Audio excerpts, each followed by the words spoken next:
Hello बच्चों, कैसे हो आप लोग? बढ़िया सब। तो welcome to your own channel tut.com। और हम पढ़ रहे थे हमारा केमिस्ट्री का पहला चैप्टर जिसका नाम है मैटर इन आवर सराउंडिंग्स। हमने इससे पहले 3 लेक्चर्स ऑलरेडी लगा लिए हैं इसके। जिन्होंने भी पहले नहीं अटेंड किया है उसको वो पहले जाकर यहाँ पे आई का बटन दिख रहा होगा आपको, इधर जाके हमारा लेक्चर नंबर 1, 2 एंड 3 देखें और उसके बाद यहाँ पे ताकि आपको बेटर समझ में आए। अब तक हमने मैटर क्या होता है, मैटर की प्रॉपर्टीज, फिर सॉलिड लिक्विड गैसेस में कंपैरिजन और इन स्टेट्स के बीच में इंटरकन्वर्जन और कौन से फैक्टर्स हैं जो इसमें डील करते हैं, इंटरकन्वर्जन ऑफ स्टेट्स में को रिस्पॉन्सिबल होते हैं, वो हमने पढ़ लिए थे। ठीक है, अब हमें पढ़ना है एक इस लेक्चर में जो हम पढ़ेंगे वो हमारा जो मेजर टॉपिक है दैट इज इवेपोरेशन।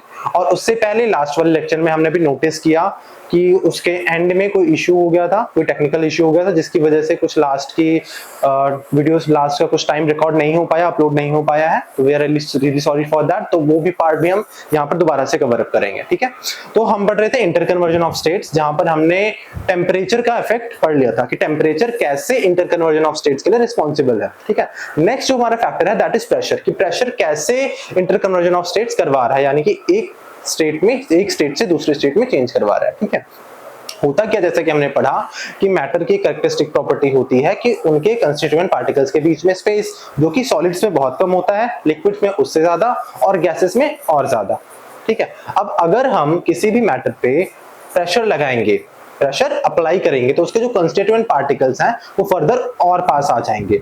जितने ज्यादा पास आते रहेंगे, ठीक है, तो वो गैस से लिक्विड एंड लिक्विड से सॉलिड में कन्वर्ट होते रहेंगे। क्यों? क्योंकि गैस में पार्टिकल्स के बीच में स्पेस बहुत ज्यादा होता है। हमने प्रेशर लगाया तो पार्टिकल्स के बीच में स्पेस बहुत कम हुआ। ठीक है, मॉडरेट हो गया स्पेस। और मॉडरेट स्पेस किसकी प्रॉपर्टी है? लिक्विड्स की। और ज्यादा अगर हमने प्रेशर अप्लाई किया तो पार्टिकल्स के बीच का स्पेस बिल्कुल कम हो गया, जो कि किसमें होता है? सॉलिड्स में। तो किसमें कन्वर्ट हो जाएंगे? सॉलिड्स में। ठीक है, इसको एक डायग्राम की हेल्प से समझते हैं कि मान लीजिए ये एक कंटेनर है,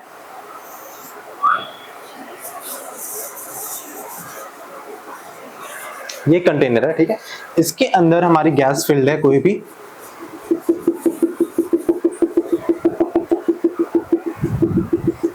ठीक है, और यहां पर एक पिस्टन लगा हुआ है।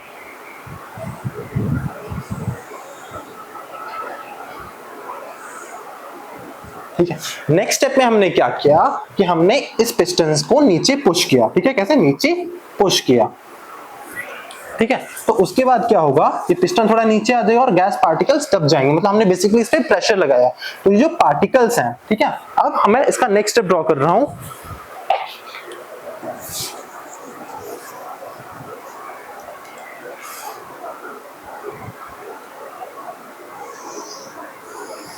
ठीक है, नेक्स्ट स्टेप में क्या होगा कि पिस्टन थोड़ा और नीचे आ जाएगा,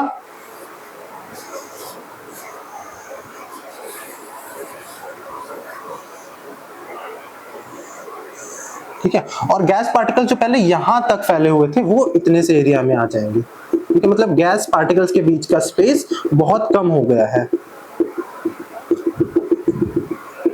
ठीक है, तो इस वे में इंटरकन्वर्जन ऑफ स्टेट भी हो सकती है, क्योंकि गैस के बीच में, गैस पार्टिकल्स के बीच में स्पेस कम होता है, हमने प्रेशर अप्लाई किया, गैस के पार्टिकल्स के बीच का स्पेस और कम हो गया और वो लिक्विफाई हो गए। फर्दर अगर हम और प्रेशर लगाएंगे तो ये पार्टिकल्स और पास आ जाएंगे और किसमें कन्वर्ट हो जाएंगे? सॉलिड में। ऐसा ही एक एग्जांपल है जो हमारी बुक में मेंशन्ड है कि सॉलिड कार्बन डाइऑक्साइड जो होता है वो बहुत ही हाई प्रेशर में स्टोर किया जाता है। Solid carbon dioxide is stored under high pressure, और अगर हमने उस प्रेशर को बढ़ा के 1 एटमॉस्फेयर कर दिया, यानी कि एटमॉस्फेरिक प्रेशर पे ले आए, तो वो सीधा किसमें कन्वर्ट हो जाता है? गैस में। मतलब इतना ज्यादा डिफरेंस है, इतना ज्यादा इफेक्ट करता है प्रेशर स्टेट ऑफ मैटर को। ठीक है, तो जो सॉलिड कार्बन डाइऑक्साइड है इसको हम ड्राई आइस भी कहते हैं। ठीक है, अगर आपको कार्बन डाइऑक्साइड को सॉलिड की फॉर्म में स्टोर करना है तो उसको आपको बहुत ज्यादा प्रेशर के अंदर रखना पड़ेगा। ठीक है, तो ड्राई आइस क्या है? ड्राई आइस है solid ice stored, solid carbon dioxide stored under high pressure. ठीक है, इतना क्लियर हो गया आपको? तो ऐसे होता है, प्रेशर ऐसे इफेक्ट करता है इंटरकन्वर्जन ऑफ स्टेट्स को। ठीक है, इसके बाद हमारा नेक्स्ट टॉपिक है जिसकी हमने बात की थी कि जो मेजर पोर्शन होने वाला है इस लेक्चर का, दैट इज इवेपोरेशन। ठीक है, तो हमने पढ़ा कि लिक्विड का कन्वर्जन गैस में, conversion of liquid into gas by heating, उसको हम क्या कह रहे थे? वेपराइजेशन। के लिक्विड का गैस में कन्वर्ट होना, उसको हम वेपराइजेशन कह रहे थे। लेकिन वहां पर वो जो लिक्विड है वो गैस में किस टेम्परेचर पर कन्वर्ट हो रहा था? बॉइलिंग पॉइंट पे। उसको हमने क्या कहते हैं, boiling point, the minimum temperature at which liquid converts into gas, that is known as boiling point. ठीक है, लेकिन हम डे टू डे लाइफ में ऑब्जर्व करें तो जरूरी नहीं है कि जहां पर भी लिक्विड गैस में कन्वर्ट हो रहा हो वहां पर हम उसके बॉइलिंग पॉइंट का टेम्परेचर प्रोवाइड कर रहे हो। फॉर एग्जाम्पल हम कपड़े सुखाते हैं, तो हम कपड़े सुखाते हैं उस पर सनरेज आके गिरती हैं, ठीक है, तो वो टेम्परेचर इतना नहीं बढ़ा देती, जैसे वाटर का बॉइलिंग टेम्परेचर कितना है 100 डिग्री सेल्सियस, तो उसकी वजह से टेम्परेचर 100 डिग्री सेल्सियस नहीं बढ़ता, लेकिन फिर भी जो वाटर ड्रॉपलेट्स हैं कपड़े के अंदर वो कन्वर्ट हो जाती हैं गैस में। ठीक है, हमारी जो स्वेटिंग है, जो पसीना आता है हमको, वो भी कुछ टाइम बाद सूख जाता है। क्यों? कि हमारी बॉडी उसके बॉइलिंग पॉइंट जितना टेम्परेचर प्रोवाइड कर रही है, नहीं, वो एक अलग फिनोमेना है, वो एक फिनोमेना है किसका, इवेपोरेशन का। तो इवेपोरेशन और बॉइलिंग, ठीक है, बहुत सिमिलर है, उसमें थोड़ा सा डिफरेंस ये है कि इवेपोरेशन सिर्फ सरफेस पे होता है, ठीक है, सरफेस का मतलब मैं आपको अभी समझाऊंगा यहाँ पे, और बॉइलिंग जो है पूरे बल्क में होता है। ठीक है, अगर किसी कंटेनर में कुछ अमाउंट वाटर प्रेजेंट है और उसको हम कह रहे हैं बॉइल हो रहा है, तो उस पूरे कंटेनर के अंदर जितने भी मॉलिक्यूल्स हैं सारे बॉइल हो रहे होते हैं। बट जब हम इवेपोरेशन की बात करें तो इवेपोरेशन सिर्फ सरफेस पे हो रही होती है। अगर कंटेनर में वाटर प्रेजेंट है किसी लेवल तक, तो उस लेवल पे है जो सरफेस है वाटर की, सिर्फ वहां पर इवेपोरेशन होगी। ठीक है, उसके बाद कुछ फैक्टर्स आ जाते हैं कि इवेपोरेशन किन किन फैक्टर्स पे डिपेंड करता है एंड इवेपोरेशन के इफेक्ट्स क्या है। ठीक है, तो सबसे पहले हम समझ लेते हैं कि इवेपोरेशन हो कैसे रहा है। ठीक है, अगेन हम एक कंटेनर ड्रॉ करेंगे जिसके अंदर हमने ले लिया वाटर।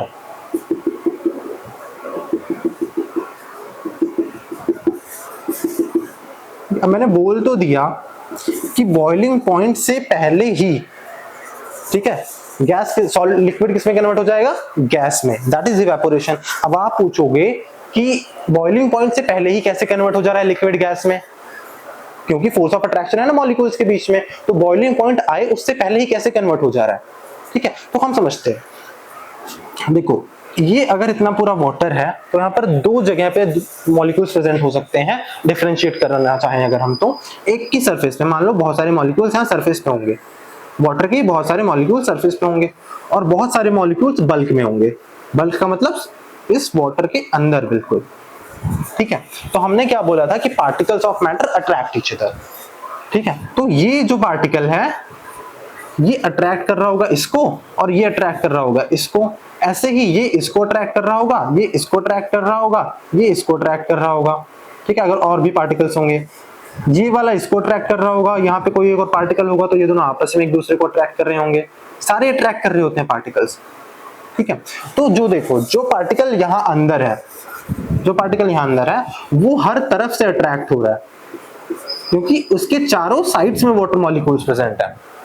जो वाटर मॉलिक्यूल यहाँ पर होगा उसके चारों साइड से वाटर मॉलिक्यूल्स प्रेजेंट है, तो उसको चारों तरफ से अट्रैक्ट किया जा रहा है, चारों तरफ से वो बॉन्डेड है स्ट्रांगली। लेकिन जो मॉलिक्यूल सरफेस में प्रेजेंट है वो चारों तरफ से नहीं अट्रैक्ट हो रहा है, इधर से अट्रैक्ट हो सकता है, इधर से अट्रैक्ट हो सकता है, इधर से अट्रैक्ट, बट ऊपर कोई वाटर मॉलिक्यूल नहीं है इसको अट्रैक्ट करने के लिए। ठीक है, तो अगर इस वाले मॉलिक्यूल को थोड़ी सी भी एनर्जी मिली, थोड़ी सी एनर्जी मिली जिसकी वजह से इसकी काइनेटिक एनर्जी ज्यादा हो गई, इसकी मूवमेंट ज्यादा हो गई, और वो इस फोर्स ऑफ अट्रैक्शन को तोड़ पाया, तो ये किसमें कन्वर्ट हो जाएगा, सीधा गैस में। बट इसके लिए मुश्किल है, इसके लिए मुश्किल है, इन वाले मॉलिक्यूल्स के लिए मुश्किल है, क्योंकि इनको हमें हीट ज्यादा देनी पड़ेगी, टेम्परेचर ज्यादा बढ़ाना पड़ेगा। वो किसमें होता है, बॉइलिंग में। तो boiling is a bulk phenomena, क्योंकि बॉइलिंग में हमने टेम्परेचर बहुत ज्यादा बढ़ा दिया। तो यहाँ अंदर वाले जितने भी मॉलिक्यूल्स हैं, ये सारे, ये जो मैंने आप ड्रॉ किया, इन सबकी काइनेटिक एनर्जी बढ़ जाती है। लेकिन इवेपोरेशन में हमने क्या बोला, conversion of liquid into gas below it's boiling point, कि हम बॉइलिंग पॉइंट इतना टेम्परेचर नहीं दे रहे, उससे पहले ही, तो उससे पहले ही जितना टेम्परेचर हम प्रोवाइड कर रहे हैं उससे ये मॉलिक्यूल्स नहीं हो पाएंगे कन्वर्ट, बट ये वाले हो जाएंगे, क्योंकि ये उतना स्ट्रांगली बॉन्डेड नहीं है, because being present on the surface of water. तो ऐसी होती है इवेपोरेशन। ठीक है, इस प्रोसेस से होती है इवेपोरेशन। मान लो हीट आई या सनरेज आए, इसके ऊपर पड़े, और वो इतनी एनर्जी उन्होंने प्रोवाइड कर दी कि वो इस अट्रैक्शन को, ठीक है, उस अट्रैक्शन से जिससे जुड़े हुए एक दूसरे से अट्रैक्ट कर रहे हैं, बॉन्डेड है, उसको तोड़ पाए, उसको ओवरकम कर पाए, तो ये इवेपोरेट कर जाएंगे, मतलब कन्वर्ट हो जाएंगे किसमें, लिक्विड में।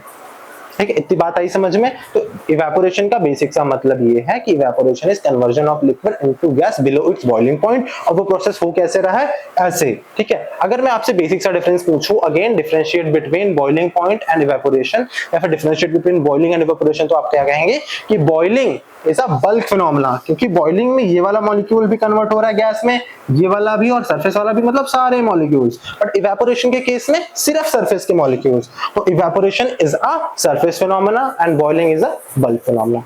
इतनी चीज क्लियर हो गई, ठीक है। इसको हम रब करते हैं। आगे हम पढ़ेंगे फैक्टर्स अफेक्टिंग इवेपोरेशन, कि ऐसे कौन से फैक्टर्स हैं जिनकी वजह से इवेपोरेशन का रेट बढ़ रहा है, इवेपोरेशन का रेट कम हो रहा है, ठीक है। तो हम 4 फैक्टर्स को पढ़ते हैं जिनके ऊपर इवेपोरेशन डिपेंड करता है। First is temperature, second is surface area, third is humidity and fourth is wind speed, ठीक है। हम एक फ्लो चार्ट से अगर समझें सिर्फ लिख के, अभी हम डिटेल में भी पढ़ेंगे इसको। तो फैक्टर्स affecting evaporation, ठीक है। तो इसमें 4 फैक्टर्स हैं।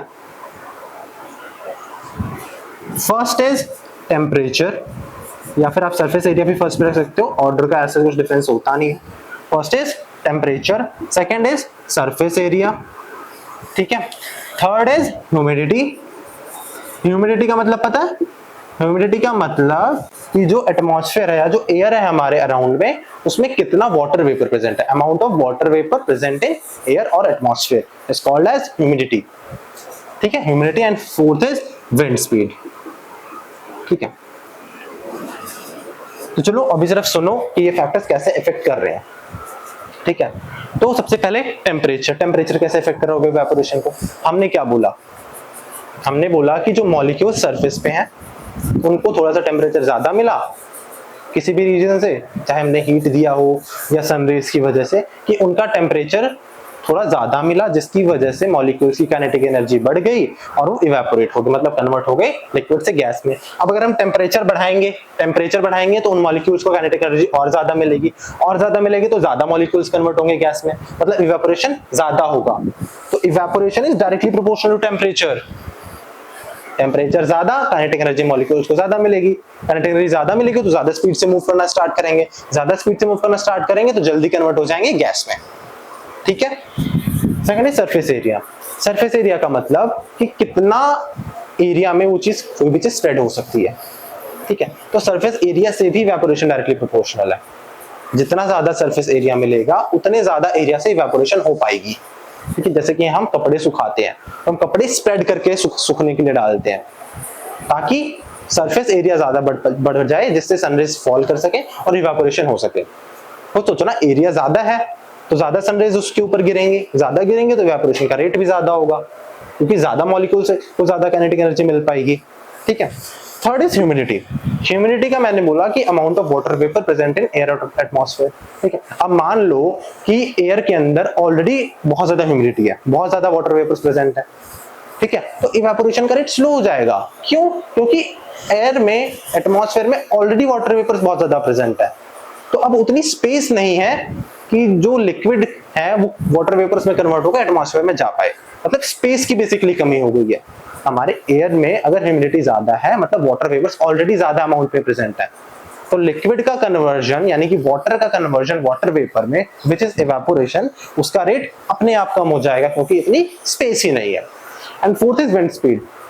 अगर विंड स्पीड बहुत तेज होगी तो अपने साथ साथ वाटर के कुछ मॉलिक्यूल्स को उड़ा के ले जाएगी, ठीक है। विंड अपने साथ वाटर मॉलिक्यूल्स या वाटर ड्रॉपलेट्स को उड़ा के ले जाएगी, दैट मींस इवेपोरेशन का रेट और ज्यादा। तो हमने यहां से क्या देखा कि टेम्परेचर, सरफेस एरिया और विंड स्पीड, ये तीनों फेवरेबल है इवेपोरेशन के लिए। टेम्परेचर ज्यादा तो इवेपोरेशन ज्यादा, सरफेस एरिया ज्यादा तो इवेपोरेशन ज्यादा, विंड स्पीड ज्यादा तो इवेपोरेशन ज्यादा। सिर्फ ह्यूमिडिटी है जिससे इनवर्सली प्रोपोर्शनल है, ह्यूमिडिटी ज्यादा इवेपोरेशन कम, ह्यूमिडिटी कम इवेपोरेशन ज्यादा, ठीक है। ये क्लियर हो गया आपको, ठीक है। तो फैक्टर्स आई होप सो समझ आ गए होंगे कौन से फैक्टर्स हैं जिसको अफेक्ट कर रहे हैं। हमने इन सबको मतलब पूरा डिटेल में नहीं लिखा, यहाँ पे मैंने आपको एक्सप्लेन कर दिया है कि कैसे इफेक्ट करेंगे।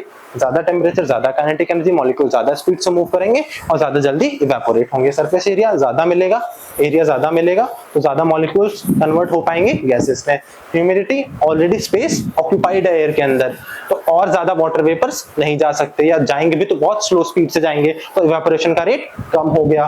विंड स्पीड, विंड आई फास्ट स्पीड है तो वो वाटर ड्रॉपलेट्स को या वाटर मॉलिक्यूल्स को अपने साथ उड़ा के ले जाएगी, तो इवेपोरेशन का रेट ज्यादा। ठीक है, अब एक चीज जो हम ऑब्जर्व करते हैं डे टू डे लाइफ में भी कि इवेपोरेशन कॉजेस कूलिंग, कि इवेपोरेशन की वजह से कूलिंग होती है, कि जिस भी सिस्टम में इवेपोरेशन हो रही है वहां पर कूलिंग होगी। अब ऐसा क्यों होता है, इससे पहले हम इस चीज को समझें, हम समझ लेते हैं हीट का फंडा। हीट का फंडा क्या होता है कि मान लो एक ये सिस्टम है, सिस्टम ए, क्या है ये सिस्टम ए, एक है ये सिस्टम बी। ठीक है, यहां पे मान लो कुछ अमाउंट ऑफ हीट प्रेजेंट है, या कुछ अमाउंट ऑफ हीट या energy, heat and energy are same forms, मतलब forms of energy, heat and energy are same things basically. ठीक है, तो अगर कुछ हीट यहां से यहां चली गई, कुछ हीट सिस्टम, थोड़ा बड़ा लिखता हूं ताकि आपको दिखे भी, कुछ हीट सिस्टम ए से सिस्टम बी में चली गई, तो यहां पे हीट कम हो गई और यहाँ पे हीट का अमाउंट बढ़ गया। तो जहां पे हीट का अमाउंट कम हो गया वो कंपैरेटिवली थोड़ा कूल होगा, थोड़ा ठंडा होगा, तो यहाँ पे ऑटोमेटिकली कूलिंग हो जाएगी थोड़ी सी। ठीक है, क्या हुआ, ये सिस्टम में, सिस्टम भी, दोनों में कुछ अमाउंट ऑफ हीट थी, कुछ अमाउंट ऑफ हीट यहाँ से इसमें ट्रांसफर हो गई, तो यहाँ पे नेट हीट कम हो जाएगी, यहाँ पे हीट बढ़ जाएगी। यहाँ पे हीट कम हो गई तो ये थोड़ा ठंडा हो जाएगा, यहाँ पे हीट बढ़ गई तो ये हॉट हो जाएगा। इवेपोरेशन में भी यही होता है। ठीक है, जैसे मैंने बोला कि इवेपोरेशन कब होता है, जब थोड़ा सा उसको टेम्परेचर प्रोवाइड किया जाए, चाहे वो बॉइलिंग पॉइंट से कम ही हो, लेकिन कुछ एनर्जी तो चाहिए ना कन्वर्ट होने के लिए। ठीक है, अब वो एनर्जी अगर किसी एक जगह से दूसरी जगह पे जा रही है, तो जहां से जा रही है वहां पे हीट कम हो जाएगी, तो वहां पे कूलिंग इफेक्ट आ जाएगा, और जहां पे हीट एनर्जी जा रही है वहां पे हीट थोड़ी ज्यादा आ जाएगी। ठीक है, इवेपोरेशन में भी यही होता है। ठीक है, अब अगर हम बेसिक सा एग्जांपल लें कि अगर हम अपने पाम पे एसीटोन रखते हैं, क्या रखते हैं, हमने अपने पाम के ऊपर एसीटोन रखा, तो कुछ टाइम बाद वो इवेपोरेट हो जाएगा। ठीक है, अब मॉलिक्यूल जो सरफेस पे हैं वही इवेपोरेट होंगे धीरे धीरे। ठीक है, तो उस थोड़ी सी तो एनर्जी चाहिए, हमने कोई हीट तो किया नहीं कि हमने अपने पाम को हीट कर दिया हो, ऐसा तो हमने किया नहीं है। ठीक है, तो एनर्जी आई कहां से, वो एनर्जी आई है हमारी बॉडी से, हमारी बॉडी ने एनर्जी प्रोवाइड की है किसको, एसीटोन के मॉलिक्यूल्स को, ताकि वो इवेपोरेट हो पाए। अब वो एनर्जी इतनी नहीं थी, वो टेम्परेचर इतना ज्यादा नहीं था कि बॉइलिंग पॉइंट पे रीच कर गया हो, अदरवाइज वो बॉइलिंग हो जाती। हम क्या पढ़ रहे हैं, इवेपोरेशन। ठीक है, तो हीट कहां से गई, हमारी बॉडी से हीट गई एसीटोन में, बॉडी से हीट गई एसीटोन में, तो बॉडी को कंपैरेटिव देखें तो बॉडी में हीट उस जगह पे कम हो गई, तो वहां पे थोड़ा सा कूलनेस आएगी। और हीट गई कहां पे, एसीटोन के मॉलिक्यूल्स में, उस हीट को उसके मॉलिक्यूल्स ने एब्जॉर्ब कर लिया, और उसी हीट से वो कन्वर्ट हो गए किसमें, गैस स्टेट में, यानी कि इवेपोरेशन हो गई।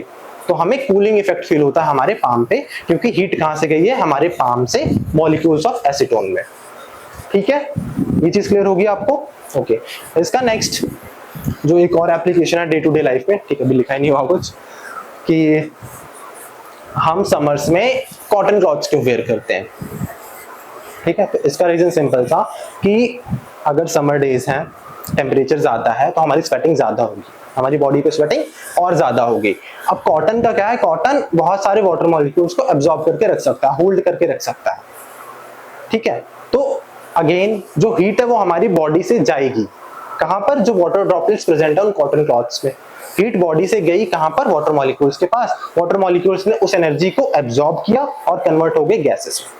क्योंकि हमारी बॉडी से हीट गई है, हीट लगी है इवेपोरेशन में, तो हमारी बॉडी में कूलनेस प्रोड्यूस होगी थोड़ी सी, और वाटर वेपर्स इवेपोरेट कर जाएंगे। ठीक है, ये चीज क्लियर है। अब जो लास्ट आता है इवेपोरेशन का, दैट इज बेसिकली कंडेंसेशन। हम यहाँ पे इवेपोरेशन में पढ़ रहे हैं, but that is basically a phenomena of condensation. कि एक बॉटल ली हमने, क्या लिया, बॉटल, उसमें ठंडा पानी रखा हुआ है, क्या रखा हुआ है, ठंडा पानी, तो ऑब्वियसली जो बॉटल की सरफेस है वो ऑटोमेटिकली ठंडी हो जाएगी।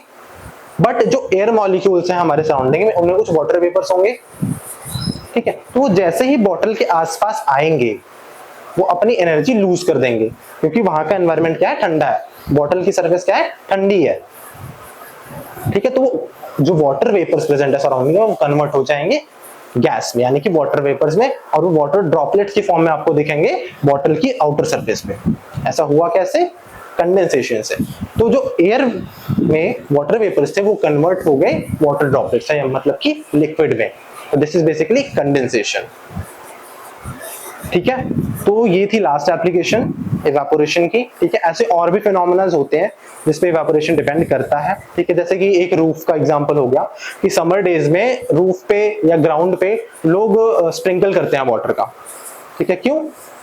क्योंकि जब हीट बढ़ रही है उस पे समर डेज में बहुत ज्यादा, तो ऑलरेडी बहुत ज्यादा हीट अप हो जाती है सरफेस। फिर हमने जब वाटर और डाला तो जो एनर्जी थी वो रूफ से किस में आ गई? वाटर ड्रॉपलेट्स में। और उस एनर्जी को यूज कर लिया वाटर ड्रॉपलेट्स ने, किसमें? इवेपोरेशन में। तो वाटर ड्रॉपलेट्स कन्वर्ट हो गए गैस में बाय इवेपोरेशन, और क्योंकि एनर्जी उस रूफ या उस ग्राउंड से गई है, उस सरफेस से गई है, तो वहां पे कूलिंग इफेक्ट प्रोड्यूस होगा। ठीक है, ऐसे और भी एग्जांपल्स हैं जो हम डे टू डे लाइफ में ऑब्जर्व करते हैं, जैसे कपड़ों का सूखना भी इवेपोरेशन ही है। ठीक है, मैंने एसीटोन का एग्जांपल बताया आपको। ठीक है, तो ये सारी एप्लीकेशन थे इवेपोरेशन की। आई होप सो कि आपको ये चैप्टर बहुत अच्छे से समझ में आ गया होगा। हमने सारे बेसिस कवर किए हैं। इसके बाद आपको कोई डाउट हो तो आप कमेंट सेक्शन में लिख सकते हैं, वी विल आंसर दैट। ठीक है, मिलते हैं नेक्स्ट लेक्चर में, हम नया चैप्टर शुरू करेंगे विद मोर एनर्जी। ठीक है, तब तक के लिए like, share and subscribe our channel. Thank you very much.